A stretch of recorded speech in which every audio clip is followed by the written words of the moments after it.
Bonjour Pascal Boniface. Bonjour. Je rappelle que vous êtes le directeur et le fondateur de l'IRIS, l'Institut de Relations internationales et stratégiques, et que vous enseignez aussi à l'Institut d'études européennes à Paris 8. Vous êtes l'auteur d'une soixantaine de livres, je ne les ai pas tous comptés, et le dernier en date aux éditions Erol, Requiem pour le monde occidental. Vous ne l'auriez sans doute jamais écrit si Donald Trump n'était pas devenu président des États-Unis. À l'image de la couverture de votre livre, Donald Trump est en train de dynamiter le monde occidental.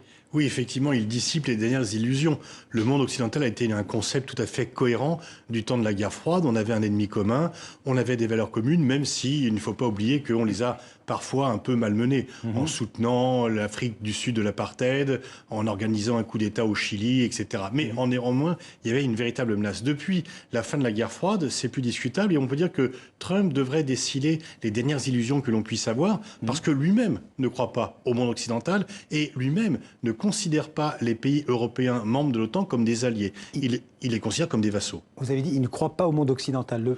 Le président de la principale puissance occidentale ne croit pas lui-même au monde occidental. C'est un peu comme si le pape révoquait l'évangile quelque part, effectivement, parce qu'il ne croit qu'aux États-Unis. Et donc le fait d'avoir des alliés avec lesquels on doit pouvoir négocier, discuter sur un pied, si ce n'est de stricte égalité, parce qu'évidemment les États-Unis pèsent plus, mais au moins en ayant un minimum de respect pour leurs intérêts et leurs paroles, ceci tout à fait, Trump est parfaitement hermétique à cela. America First, il ne croit pas au multilatéralisme. Non, pas du tout, il le révoque totalement. Il veut prendre des décisions, on peut prendre un exemple parmi 1000, qu'il casse l'accord nucléaire iranien est déjà grave dans la mesure où cet accord permettait d'éviter 2 catastrophes, un Iran avec des armes nucléaires ou une guerre pour empêcher l'Iran d'avoir les armes nucléaires. Mais non content de cela, il veut empêcher tous les pays de continuer à commercer avec l'Iran. Donc c'est une atteinte directe à la souveraineté des pays européens. C'est plutôt le comportement que Brejnev pouvait avoir avec les pays du pacte de Varsovie que celui d'un président d'une alliance multilatérale. Et il y a quand même des présidents américains tous les présidents américains d'ailleurs ont toujours placé l'Amérique d'abord. On peut le dire d'ailleurs de présidents démocrates comme Obama ou Bill Clinton. Il est normal qu'un président place son pays au premier rang. L'inverse serait, disons, difficile à accepter. Mais il y a façon et façon. Disons que plus que l'America First, c'est America Only. Il n'y a que l'Amérique qui compte et le reste ne compte absolument pas. Ceci étant, vous avez raison de souligner que cette tendance à l'unilatéralisme n'est pas née avec Trump. Finalement, c'est Bill Clinton, considéré comme multilatéraliste, qui avait dit que les États-Unis étaient la seule nation indispensable. Donc on peut se passer des autres. Disons que Trump pousse à l'extrême une tendance forte depuis la fin de la guerre froide qu'on appelle une politique d'hégémonie libérale américaine. Aujourd'hui, vous direz que dans certains cas, les États-Unis ne considèrent plus l'Europe comme une alliée, mais comme parfois une concurrente, voire comme une adversaire. Oui, effectivement, ils sont en guerre économique et Trump le dit très franchement, que l'Union européenne est un ennemi. Il emploie le terme, parce qu'il y a un déficit commercial américain à l'égard des États-Unis, et du fait de ce déficit commercial, il nous met au même rang que la Chine, parce qu'il met la relation commerciale au premier rang de ses préoccupations avec le reste du monde. Et donc, il n'y a plus tout cette notion d'alliance, et une fois encore, la façon dont il nous traite, qu'il s'agisse de l'accord de Paris sur le climat, qu'il s'agisse de changer l'ambassade américaine, qu'il s'agisse de l'accord nucléaire iranien, il ne tient absolument compte de tout ce que l'on peut lui dire. Oui, vous évoquez aussi dans votre livre que l'Europe est dépendante du droit et de la justice américaine. Par exemple, il y a des entreprises européennes qui auraient déjà payé 40 milliards de dollars aux États-Unis à cause du fameux principe d'extraterritorialité. Comment l'Europe pourrait-elle éviter ce moyen de pression américain? On ne se laisse pas faire en prenant également des moyens, des offices anticorruption qui pourraient également... Ce que la Commission européenne fait parfois d'ailleurs. Voilà, et pour condamner et puis peut-être aussi utiliser plus l'euro. Pourquoi fait-on des transactions? Pourquoi achète-t-on notre pétrole en dollars et non pas en euros? Lorsqu'on a créé l'euro, l'objectif était bien d'avoir une monnaie souveraine qui vienne concurrencer le dollar comme monnaie internationale. Eh bien, on n'a pas franchi ce pas. Il serait peut-être temps de se reposer la question. Alors, vous écrivez dans le livre aussi que certains en Europe estiment que les États-Unis, je vous cite, pourraient constituer un risque grave pour la sécurité internationale dans les 20 prochaines années, mais que c'est quelque chose qu'on ne peut pas dire publiquement. Qui est-ce qui pense ça en Europe ou en France? Alors effectivement, c'était quelqu'un qui voulait proposer ça dans l'élaboration du livre blanc sur la défense il y a maintenant 5 ans. Et la personne dit non, oui, tu as raison, mais la question est taboue. Et donc le fait que les États-Unis puissent avoir un comportement qui porte atteinte à nos intérêts est tabou dans les cercles officiels parce que ça bouscule trop des traditions. On est un peu shooté à une dépendance stratégique à l'égard des États-Unis. J'allais vous poser la question. Pourquoi, selon vous, l'Europe a tant de mal à réagir à relever le défi, comme le dit la couverture de votre livre, à relever le défi posé par Donald Trump? Parce que depuis des décennies, nous sommes dans une situation de dépendance qui historiquement avait ses racines, le fait qu'on n'était pas en mesure de se défendre seul contre l'Union soviétique, et qu'aujourd'hui les États-Unis augmentent l'état des menaces pour que l'on garde cette dépendance, pour que on soit toujours un peu comme finalement un ensemble de nations fragiles qui avons besoin de la protection américaine. Sauf que sur bien des points, Oui. les États-Unis sont plus une source d'insécurité que de sécurité, mais on n'a pas le courage de le réaliser. Et puis surtout, on a une accoutumance culturelle à cela. Oui, mais quand vous dites que les États-Unis augmentent les menaces, vous pensez à quoi? La guerre d'Irak, par exemple, qui a conduit à beaucoup d'instabilité, même si effectivement la France n'est pas blanc-bleu dans nos responsabilités pour la guerre de Libye. Mais bien des points, on peut dire que la politique agressive des Américains conduit plus à augmenter le niveau d'insécurité dans le monde qu'à produire de la stabilité et de la sécurité. Dans le même ordre d'idée, vous consacrez un chapitre à l'Europe sous influence américaine et vous dites qu'il suffit de lister, vous le faites d'ailleurs, les nombreuses fondations, les think tanks américains qui sont présents et influents, très influents en Europe notamment. Oui, nos élites sont formées, nos élites stratégiques sont formées à l'école américaine.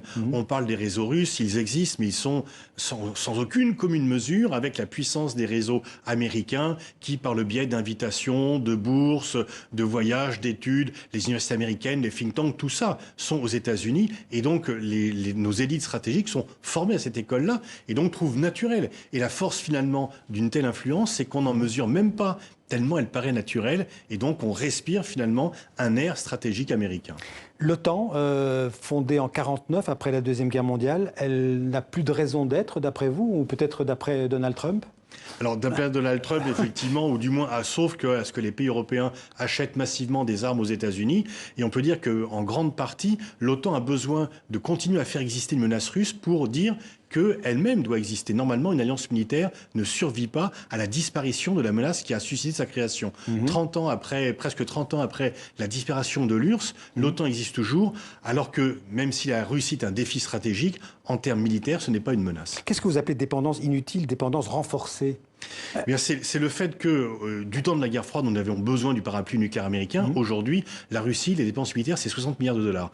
Les pays européens de l'OTAN, c'est 250 milliards de dollars. Donc on peut se défendre nous-mêmes contre cette soi-disant menace russe. Mais comme nous sommes habitués à dépendre des Américains... C'est 600 ou 700... C'est 720 milliards. 720 milliards. Dollars, oui. Mais comme nous sommes habitués psychologiquement à dépendre des États-Unis, eh bien, vous savez, la dépendance, qu'il s'agisse de la nicotine ou de la dépense stratégique américaine, c'est confortable, c'est très nuisible et c'est très difficile d'en sortir. Mais en parlant de l'OTAN, qu'est-ce qu'il cherche, Trump? Il veut faire payer l'Europe sa juste participation à la défense commune, ou il cherche vraiment à dynamiter l'OTAN, et dans quel intérêt? Il ne cherche pas à le dynamiter, c'est une menace, mais pour amener les Européens à augmenter leurs dépenses militaires, avec pour résultat d'acheter des armes aux États-Unis.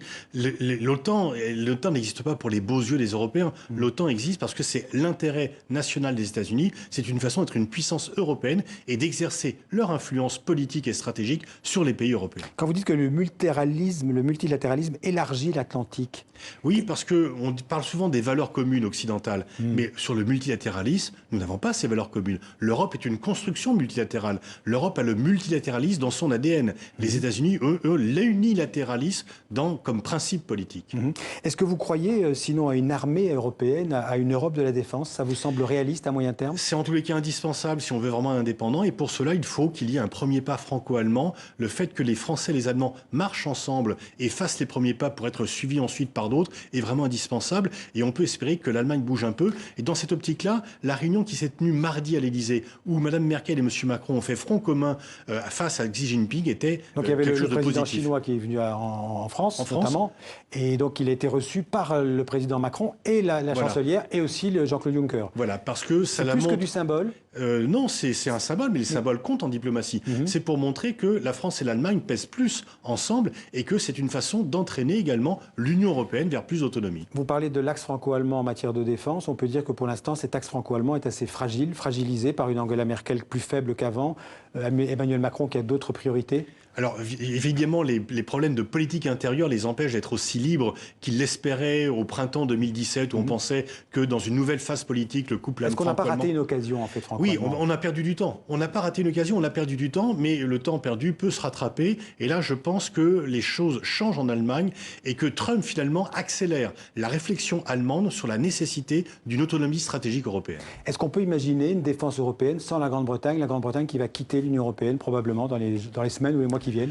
Il le faut bien parce qu'elle n'est pas tellement en mesure de le faire. La Grande-Bretagne regarde plutôt du côté des États-Unis en pensant qu'elle peut exercer, en pensant à tort, qu'elle peut exercer une influence sur Washington. Et dans ce cas-là, finalement, les deux facteurs nouveaux, le Brexit et le facteur Trump, sont deux facteurs qui devraient permettre d'accélérer justement cette autonomie stratégique. Au final, Pascal Boniface, le concept de monde occidental vous semble périmé, ne semble plus pertinent? Oui, parce qu'il faut créer une nouvelle alliance des multilatéralistes, de ceux qui ont une vision d'un monde globalisé dans lequel les réponses aux défis collectifs qui nous sont posés, qu'il s'agisse de sécurité, qu'il s'agisse de dégradation climatique, ne peuvent pas être décidées par un seul pays, quelle que soit sa puissance, mais être décidées ensemble parce que nous vivons dans le même monde. Une alliance multilatérale qui serait plus large que l'Europe, évidemment. Bien sûr, d'autres continents doivent être associés. Peuvent réunir des pays africains, des pays asiatiques, etc., qui partagent ces mêmes préoccupations et qui partagent les mêmes craintes par rapport au caractère, disons, chaotique de la politique de Trump. La politique américaine que vous décrivez dans ce livre, elle va comment dirais-je, une fois que Donald Trump ne sera plus au pouvoir, elle se maintiendra, elle va survivre à Donald Trump? D'une part, Trump peut durer jusqu'en 2024 et ceux qui pensent qu'il va quitter le pouvoir en 2020 étaient ceux qui pensaient qu'il ne serait pas élu en 2016. Donc il peut très bien durer. Et une fois encore, Trump pousse à l'extrême et pousse de façon caricaturale, mais la tendance lourde à l'unilatéralisme, à America First, elle existait. Finalement, l'amende de 9 milliards à la BNP, c'était sous Obama. Les écoutes de la NSA des dirigeants européens, c'était sous Obama, pourtant présentés comme multilatéralistes. Merci Pascal Boniface pour ce requiem pour le monde occidental qui donne à réfléchir en tout cas comment relever le défi Trump qui se pose donc à l'Europe mais pas seulement. C'est aux éditions Erol. Merci beaucoup. Merci à vous D'être venu en parler dans le 64 minutes.